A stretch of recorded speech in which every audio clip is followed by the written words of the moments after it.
기도하고 새벽 예배 시작드리겠습니다. 하나님 감사드립니다. 이 코로나로 여러 가지로 혼란스러운 와중에 오늘도 이 새벽 시간에 하나님 앞에 말씀 들으러 예배 드릴 수 있는 은혜 주신 하나님께 감사드립니다. 하나님 주시는 하나님 앞에 예배할 때마다 하나님 주시는 말씀을 붙잡게 하시고 말씀이 우리 가운데 임재하여 말씀이 역사하시는 그 속으로 들어가게 하여 주옵소서. 하나님 주시는 말씀을 붙잡을 때 우리 인생이 말씀 성취의 증인되는 시간 되게 하여 주옵소서. 하나님의 말씀을 붙잡을 때 말씀으로 우리와 우리 주변에 역사하는 모든 의감세를 꺾어지게 하시고 주의 천사가 동원되고 우리가 예배하는 이 시간 성령께서 역사하셔서 우리 인생의 전도의 문과 모든 문이 열리는 시간 되게 하여 주옵소서. 예수님의 이름으로 기도드립니다. 아멘. 성취될 하나님 말씀은 유다서 1장 17절에서 23절 말씀 제가 봉독하겠습니다. 사랑하는 자들아, 너희는 우리 주 예수 그리스도의 사도들이 미리 한 말을 기억하라. 그들이 너희에게 말하기를 마지막 때에 자기 경건하지 않은 정욕대로 행하며 조롱하는 자들이 있으리라 하였나니, 이 사람들은 분열을 일으키는 자며 육에 속한 자며 성령이 없는 자니라. 사랑하는 자들아, 너희는 너희 지극히 거룩한 믿음 위에 자신을 세우며 성령으로 기도하며 하나님의 사랑 안에서 자신을 지키며 영생에 이르도록 우리 주 예수 그리스도의 긍휼을 기다리라. 어떤 의심하는 자들을 긍휼히 여기라. 또 어떤 자를 불에서 끌어내어 구원하라. 또 어떤 자를 그 육체로 더럽힌 옷까지도 미워하되 두려움으로 긍휼히 여기라. 아멘. 예수님의 형제 유다가 전한 절대 미션과 전도자의 삶이라는 제목으로 말씀 증거하도록 하겠습니다. 코로나가 지금 점점 더 확산되고 있는 것 같습니다. 어떤 사람들은 이때 두려움에 잡히더라고요. 내가 아는 어떤 사람 중에 코로나 걸린 사람이 있다. 그리고 내 친구 중에 누구 코로나 때문에 이번에 실제로 한 명 죽었다. 이런 일이 있으니까 나도 걸리지 않을까 겁나는 사람들이 제 주변에도 더 있더라니까요.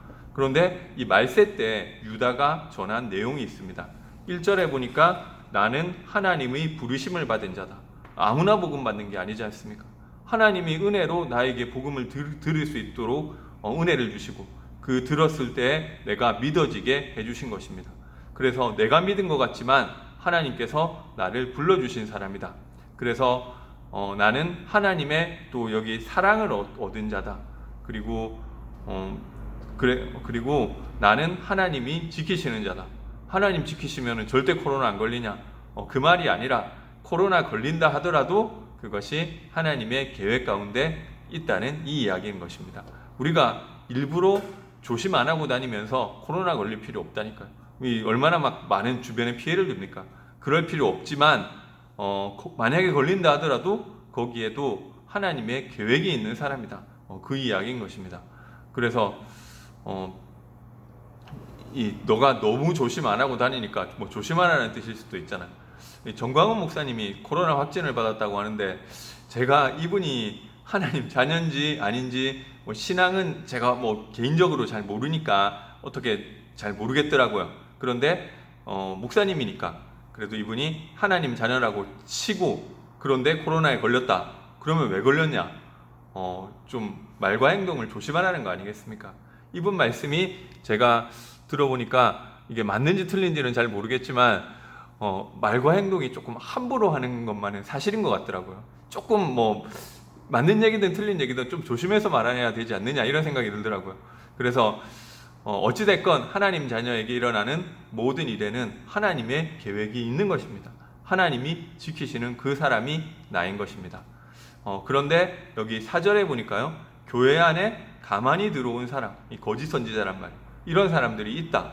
이 가만히 들어왔다는 것은 은밀하게 들어왔다는 거잖아요. 이제 신천지에서 보니까 CCC를 정복하라고 사람을 보냈다는데 코로나로 CCC 본 조직 자체가 너무 많이 와야 되면서 중단됐다고 하더라고요.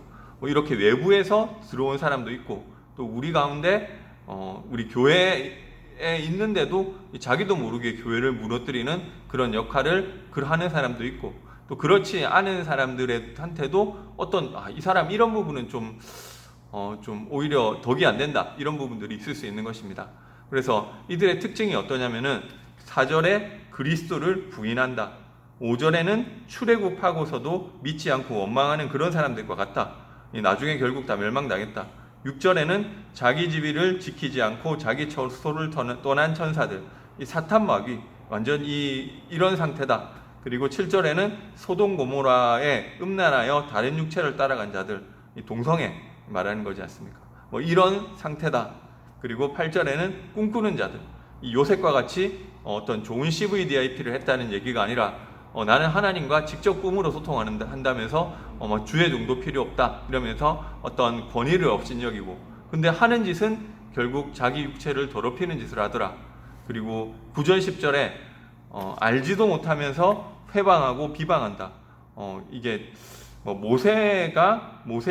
미가엘과 모세의 시체에 관하여 마귀가 다투어 변론했다, 이런 얘기를 하는데요. 이게 사실은 이 위경의 내용이거든요. 신뢰성은 전혀 없습니다. 근데 당시에 왜 이게 성경에 기록되어 있느냐면 유대에 전달되던 그런 어떤 전설과 같은 전승 중에 하나니까요. 모세의 시체를 가지고 미가엘과 마귀가 다투었다. 마귀가 모세는 살인자니까 그 시체는 내가 가져가야 되겠다고 했을 때 미가엘도 거기에 직접적으로 비방하거나 회방하지 않고 주께서 너를 꾸짖으시기를 원하노라 이렇게 말했거늘 그렇게 말했는데 너가 뭔데 교회에서 행하는 게 이거는 잘못됐고 그거를 회방하고 비방하고 그렇게 쉽게 얘기를 하느냐, 이 이야기인 것입니다. 그리고 11절에는 가인의 길, 발람의 길, 고라의 회역. 그래서 가인의 길이라는 것은 가인은 이제 하나님이 아담과 하와에게 가죽옷을 지어 입히시면서 피제사의 언약을 전달했는데 그거 무시하고 자기 방법대로 이 곡식으로 하나님께 제사 지내지 않았습니까? 나중심은 종교지 않습니까? 그리고 발람의 길, 발람은 어떻게 보면 이방의 거짓 선지자인데 굉장히 영험했던 것 같습니다. 이 사람이 저주하면 저주받고 이 사람이 축복하면 축복받는다, 그렇게 나와 있습니다. 이스라엘이 출애굽해서 가나안 가는 길에 모압 왕이 발람을 불러서 이스라엘을 저주하라고 시켰습니다. 근데 발람이 하나님께 물어보니까 하나님이 하지 말라고 하시는 거예요. 근데 모압 왕이 자꾸 너무 막 큰 재물을 갖다 주고 그걸 가지고 꼬시니까 직접적으로 저주는 못하고 이스라엘이 심판받는 방법을 살짝 알려주거든요. 이스라엘이 음란하게 우상숭배하면 하나님께 징계받게 될 것이다. 그렇게 이스라엘이 우상숭배하도록 좀 속여봐라. 결국 물질 때문에 그런 잘못된 선택을 하게 된 것입니다. 물질 중심. 그리고 고라의 폐역. 이 고라는 레위 지파인데 이제 모세가 하나님 말씀 전하니까 아니 너만 하나님 종이냐, 나도 제사장이다 이러면서 모세를 대적했잖아요. 출세 중심. 나, 육신, 물질, 성공, 출세 중심으로 가게 된다. 그런 이야기인 것입니다. 이런 사람들은 12절에 보니까 암초와 같다. 암초는 교회를 파괴한다. 자기 몸만 기르는 목자다. 이 선한 목자는 교회를 위해서 자기를 희생하는데 이 사람은 오히려 교회를 이용해 먹는, 자기 몸을 위해서 교회를 이용해 먹는다. 물 없는 구름이다. 이 구름이 물이 없으면 비가 안 오잖아요. 은혜를 못 준다. 이 뿌리까지 뽑힌 열매 없는 가을나무다. 이 열매가 없다. 13절에 보니까 자기 수치의 거품을 붓는다. 영원히 예비된 캄캄한 흑암에 들어가게 될 것이다. 15절에는 재림 후에 이 심판이 예정돼 있다. 16절에는 원망하고 불만을 토하고 정욕대로 행하고 자랑하며 이익을 위해서 아첨한다. 그리고 이런 사람들이 교회에 들어와 있고 자세히 읽어보니까 저한테도 이런 부분들이 있더라고요. 이런 것들이 자기도 모르게 교회를 회방하고 파괴하는 그런 역할을 하게 되는 것입니다. 그래서 유다가 전한 절대 미션이 있습니다. 첫째 보니까 3절에 믿음의 도를 위해서 힘써 싸워라. 이 믿음의 도는 십자가의 도 아닙니까? 십자가의 도가 멸망받는 자들에게는 미련한 것이요 우리에게는 하나님의 능력이라고 하였습니다. 예수가 그리스도시다. 이게 우리에게 능력이라니까.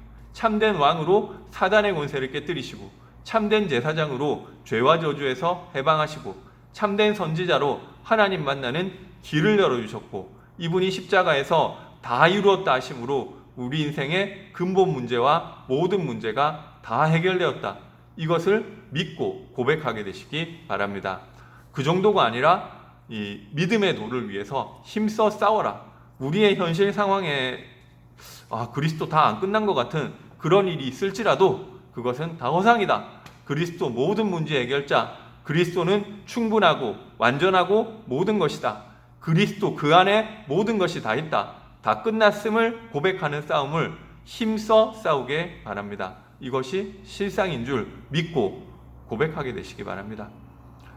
두 번째로 17절에 보니까 그리스도의 사도들이 예수 그리스도의 우리 주 예수 그리스도의 사도들이 미리 한 말을 기억하라.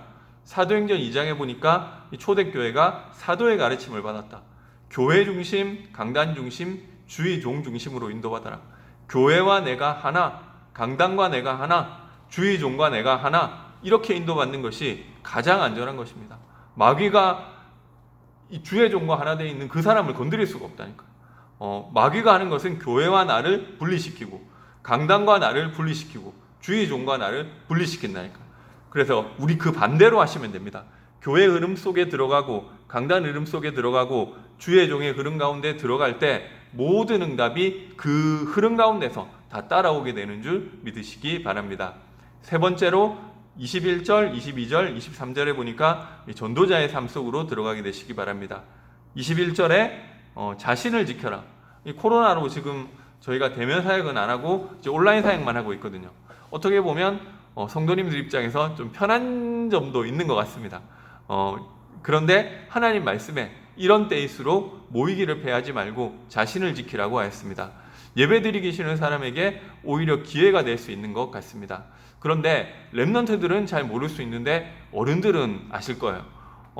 저희 집사람도 뭐 어떤 얘기를 하느냐면 나는 예배 안 드리면 안 되는 사람이다, 이런 얘기 하는데 진짜 맞더라고요. 내가 영적인 걸 놓쳤더니 잘 될 줄 알았는데 다른 거 다 무너졌다, 이런 체험이 있으니까 그런 얘기를 하는 거잖아요. 그래서 이럴 때일수록 교회를 위해서가 아니라 그 이전에 나를 위해서 나 자신의 영적 상태를 지키는 것을 어떻게든 찾아내시기 바랍니다. 온라인으로 예배드리면 저희 집중하는 게 조금 어렵잖아. 그래도 내가 은혜 받을 수 있고 나를 지킬 수 있는 것들을 찾아내라. 그래야 내가 사는 것입니다. 그리고 22절에 보니까 어떤 의심하는 자들을 긍휼히 여기라. 전도를 말하는 거 아닙니까? 23절에 불에서 끌어내어 구원하라. 이게 내 삶의 이유라니까요. 어제 지교회에서 어떤 권사님이 포럼을 하시는데 8월에 이제 자기 휴가 기간에 어떻게 보면 본인에게 상처를 준 그 친척들을 만나게 됐다고 하시더라고요. 애초에 만날 이유가 없다고 생각했는데 이 전도의 중심을 가지고 일부러 지방까지 가서 이 만남을 가지셨다고 하더라고요. 이 전도지도 챙기고 준비를 했는데 상황이 좀 복음 말하지 못하는 그런 상황이었다고 하더라고요. 그런데 본인이 너무 평안하고 감사했다, 뭐 이런 포럼을 하시는 것을 듣게 되었습니다. 들으면서 맞다고 생각했습니다. 전도자가 되고 안 되고 내가 전도가 되고 안 되고 이전에 내가 전도의 방향 맞출 때 하나님과 통하게 되어 있는 것입니다. 전도가 최고의 축복이고 내 삶의 이유이기 때문에 그런 것입니다. 코로나 때 어떻게 전도하란 말이냐? 무슨 실적 올리라고 합니까? 안 해도 됩니다. 다만 거기에 내 중심이 가 있어야 되는 것입니다. 하나님의 그 관심 가운데 나의 관심이 머물러야 되잖아요. 그때 내 모든 것이 살아나게 될 줄 믿습니다. 내가 돈을 벌 이유가 그 안에 있고, 내가 우리 가족을 너무 미운데도 품어야 될 이유가 그 안 전도 속에 있고, 내가 이웃을 사랑해야 될 이유가 전도 속에 있는 것입니다. 내가 축복을 받아야 될 이유가 전도 속에 있는 것입니다. 이 속으로 들어가라는 것입니다. 이 전도가 최고 축복이기 때문에. 그래서 제가 정리를 3가지로 했거든요. 유다서 믿음의 도를 위해서 힘써 싸우라. 그리스도를 계속 고백해라.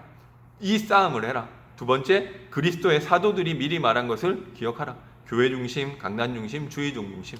세 번째, 전도자의 삶 속으로 들어가라. 이 응답 누리심으로 말세를 넉넉히 승리한 유다가 전달한 이 비밀을 누리게 되시기 바라겠습니다. 제가 기도하고 마치겠습니다.